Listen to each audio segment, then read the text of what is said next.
여러분 38절에 보면 누가는 예수님을 영접한 한 여인의 이름을 소개하면서 그 여인의 이름이 바로 마르다였다라고 소개하고 있습니다. 마르다는 이 이름의 뜻이 여주인이란 뜻입니다. 그 이름답게 이 마르다는 당당하게 여주인으로서 예수님을 자기의 집으로 영접합니다.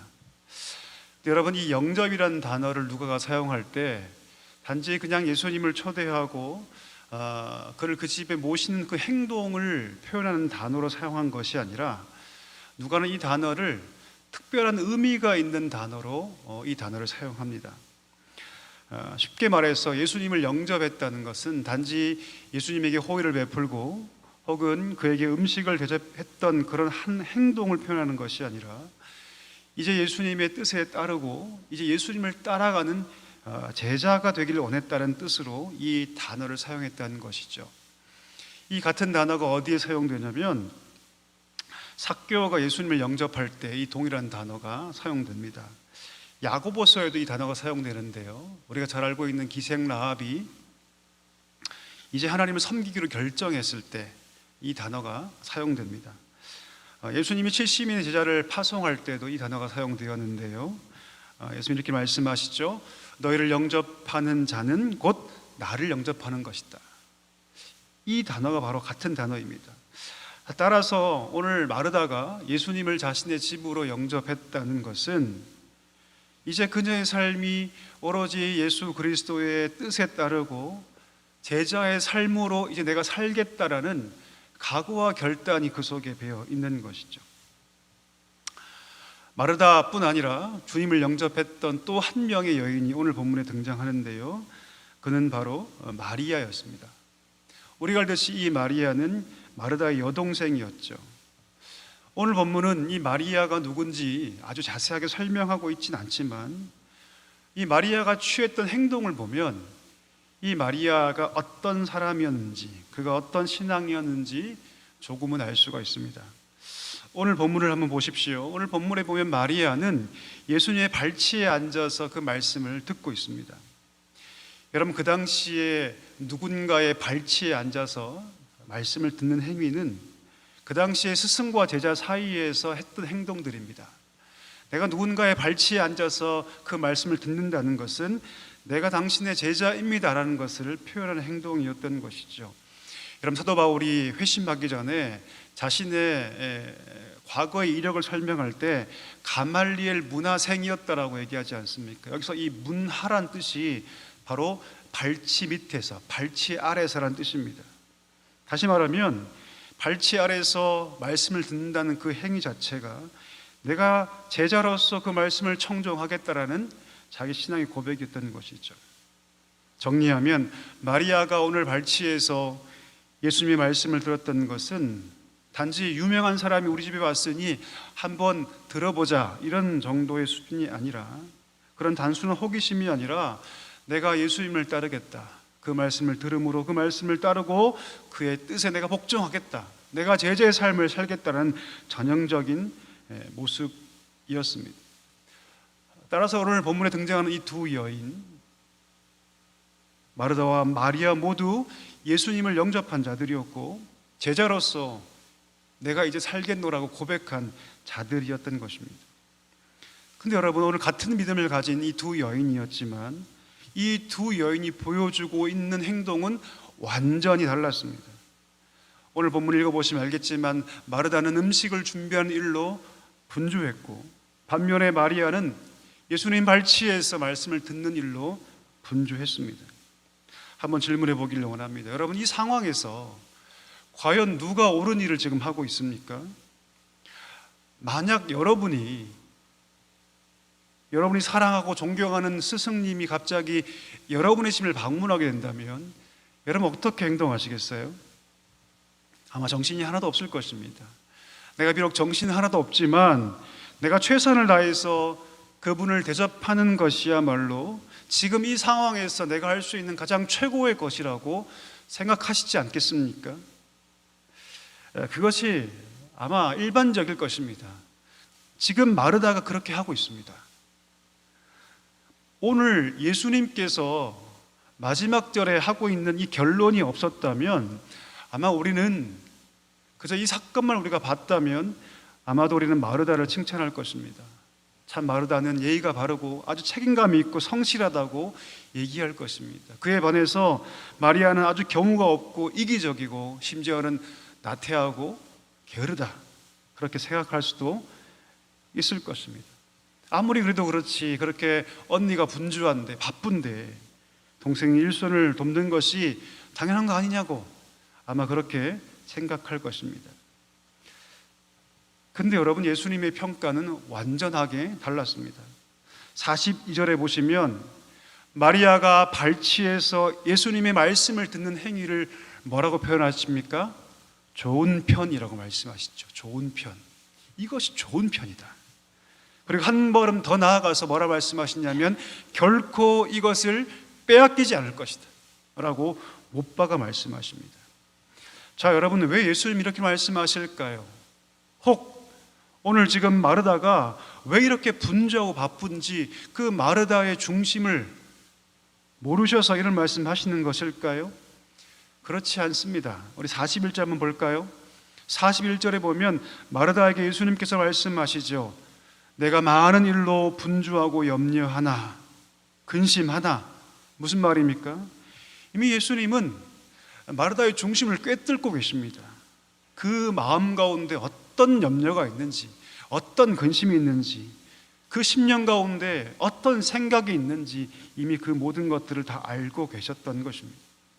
자, 그럼에도 불구하고 예수님은 마리아의 행동을 좋은 편이라고 말씀하신 것이었습니다. 다시 한번 질문해 볼까요? 여러분, 한번 생각해 봅시다. 오늘 예수님이 지금 마르다의 집으로 들어오셨는데, 자, 그렇다면 우리가 시선을 좀 바꿔서 예수님이 마르다와 마리아의 집에 들어오신 이유가 무엇이었을까요? 그냥 초청을 받아서, 아니면 그냥 한 끼 식사를 해결하기 위해서, 잠시 쉴 거처를 얻기 위해서? 그렇지 않습니다. 요한복음 11장 5절에 보면 예수님이 이 가정을 특별하게 사랑했다라고 기록하고 있습니다. 예, 맞습니다, 여러분. 우리가 알듯이 나사로, 마르다, 마리아, 이 가정을 예수님이 특별히 사랑하셨어요. 그렇게 아끼고 사랑했던 그 마르다와 마리아의 집에 들어오신 이유는 그들에게 하늘의 양식, 다시 말하면 하나님의 말씀을 주시기 위함이었던 것이죠. 이것이 본질적인 목적이었습니다. 오늘 마르다는 자기가 무엇인가를 만들어서 예수님에게 양식을 제공하고자 했지만 사실은 정작 양식을 받아야 할 사람은 누구였습니까? 마르다였습니다. 마르다는 오늘 왜 예수님이 우리 집에 왔는가? 그 본질적인 목적을 잃어버리고 있습니다. 비록 예수님께 음식을 잘 준비해서 대접하고자 하는 그 마음은 선한 마음이었고 좋은 마음이었지만 그 순서가 틀려 있었다는 것이죠. 먼저 자신이 예수님으로부터 생명의 양식을 먼저 먹어야만 했습니다. 그에 비해서 식사가 늦어지는 것은 여러분 큰 문제가 아니었죠. 진짜 문제는 무엇이었습니까? 가장 정확한 때에 하나님의 말씀을 놓치는 것이 그녀의 인생에 있어서 가장 큰 문제였던 것입니다. 오늘 본문에 보면 그 마르다의 심적 상태를 나타내주는 단어가 등장하는데요, 40절에 보면 마음이 분주하다라는 표현이 나오죠. 마음이 분주하다. 이 단어가 여러분 페리스파우라는 단어인데 이 단어의 근본적인 뜻이 무엇이냐면 끌려가다는 뜻입니다. 끌려가다. 무엇인가에 끌려가다. 원래 이 목표가 있는데 이 목표로 가야 되는데 어떤 방해물 때문에 다른 방향으로 지금 끌려가고 있는 것이죠. 원래 해야 하는 일이 있는데 다른 방해물로 끌려간다는 것. 쉽게 말하면 원래는 하나님의 말씀을 들어야 하는데 그 마음 가운데 그와 상관없이 그녀가 해야 한다고 생각했던 것, 다시 말하면 식사를 준비하는 그 일 때문에 예수님께서 원하시는 것이 아닌 다른 방향으로 지금 그녀가 끌려가고 있는 것입니다. 결국 잘못된 방향으로 끌려가는 그 일 때문에, 그 분주함 때문에 화가 치밀어 오르게 되죠. 감당이 안 되고 화가 치밀어 오르게 되죠. 결국 그 화살이 어디로 돌아갑니까? 그의 동생과 심지어는 예수님에게까지 그 화살이 돌아가고 말았던 것입니다. 지금 마르다가 무엇을 해야 합니까? 그가 해야 할 것은 이 모든 상황, 모든 걸 다 내려놓고, 그 분주한 것 다 내려놓고 지금 예수님께서 자기의 집에 들어오신 진짜 목적, 곧 발치에서 제자로서 그 말씀을 듣는 그 일을 해야만 했던 것입니다. 그러나 식사를 준비한 일에 몰두한 나머지 마르다는 다른 곳으로 끌려가게 되었던 것입니다. 여러분, 주를 섬기고 교회를 섬기고 성도를 섬기는 것은 참 아름다운 일입니다. 로마서 12장 13절에도 성도의 쓸 것을 공급하고 손님 대접하는 것을 힘쓰라고 우리에게 명령하고 있습니다. 이것이 너무너무 아름다운 일이고 중요한 일이지만, 그러나 하나님의 말씀을 듣는 것보다 우선될 수 없다는 사실입니다. 그 이유가 무엇입니까? 하나님의 말씀을 통해서 우리 가운데 주님이 10년 가운데 더욱더 커지고 알아가게 되고 그 신령한 양식을 먹게 될 수 있기 때문입니다. 신령한 양식을 먹으면 신령한 기쁨이 회복되고 능력이 우리 가운데 주어지며 예배가 회복되기 때문이죠. 그때 비로소 진정한 섬김이 가능해지기 때문입니다. 말씀을 통해 신령한 힘과 능력을 공급받을 때 비로소 우리의 섬김이 베드로전서 4장 11절 말씀과 같이 하나님이 공급하신 힘으로 하는 봉사가 되는 것이죠.